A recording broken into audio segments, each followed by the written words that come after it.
Hey, Rasmanites, how you doing? Welcome to the State of the Cincinnati Bengals Address, 2010 Preseason Week 3. Today, on the Rasman's Reality.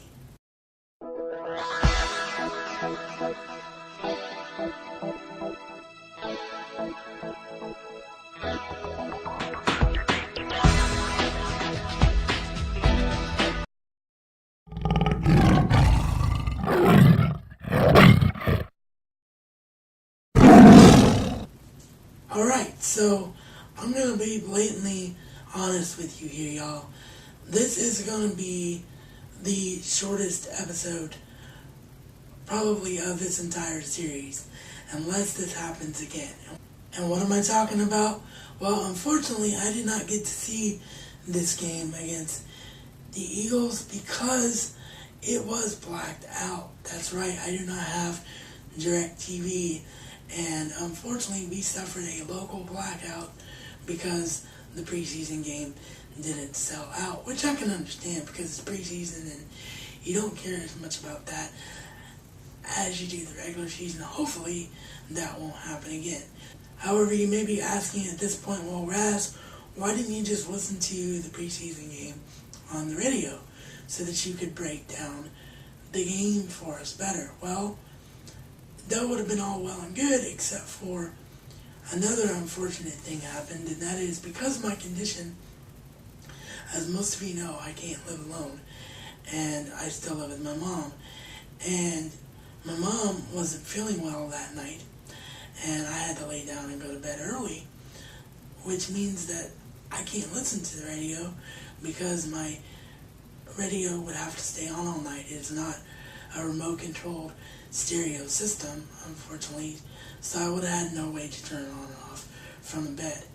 So all that I can do is tell you what little things I saw in the highlights, the 2 minutes worth of highlights that were on ESPN Sports Center. The final score in the game was 22-9.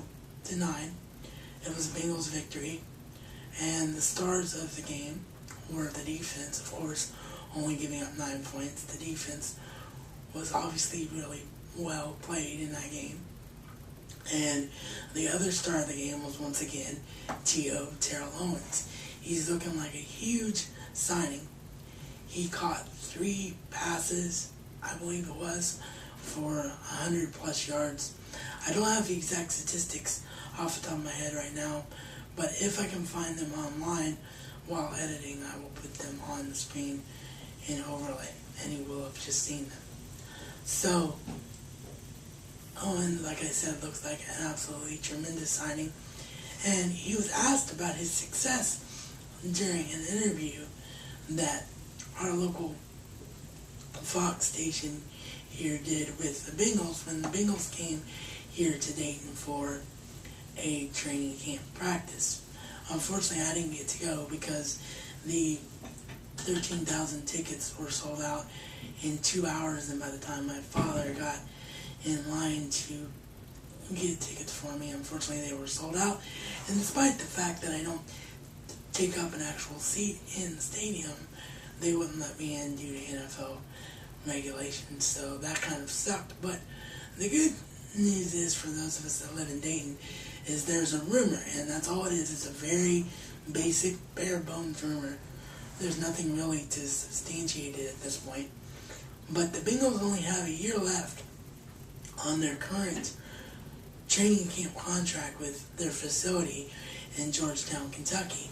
And because of the overwhelming success of fan turnout at the University of Dayton, it is possible that the Bengals may look at Dayton for a permanent relocation for training camp within a year's time.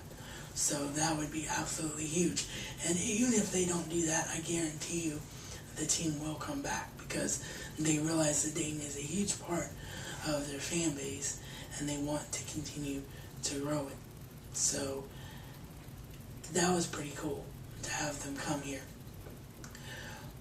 But as I was saying, one of the interviews that was done while they were here was an interview with T.O., and T.O. was asked about his early success in the preseason, in the passing game and all these good numbers that he's putting up.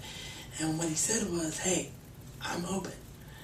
It's the nature of this offense. Carson is going to throw to the guy that's open, and right now it's me because defenses aren't knowing what to do because they've got Ocho on one side, they've got me on the other, and they've got Jermaine Gresham and Jordan Shipley to deal with. Mostly Jermaine Gresham in the flat as a big receiving tight end. So you've got three great options at wide receiver and a great receiving tight end. So basically, T.O. repeated everything that I said in the last edition, and that is that this offense is going to be so dangerous this year because Carson Palmer has so many weapons to throw the football to.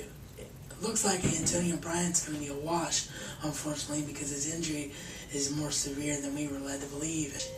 And really, like I said, with the way that Jordan Shipley has stepped up right out of college to be a great third receiving option to complement Owens and Ochocinco, it's not going to be an issue. Sorry, gang, I thought I was going to get through an episode without you having to hear my dog's insane barking. But unfortunately, my mom just left for work, so there he goes. But yeah, that's really all that I have for you this week. Again, I apologize, but with the game being blacked out, there's really not a lot of news that I can give you. So I will see you all next week when we talk about the battle in week 4 with the Buffalo Bills.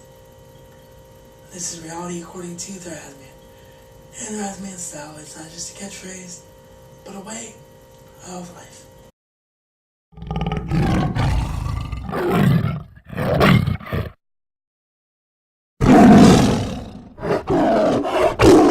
Mm-hmm.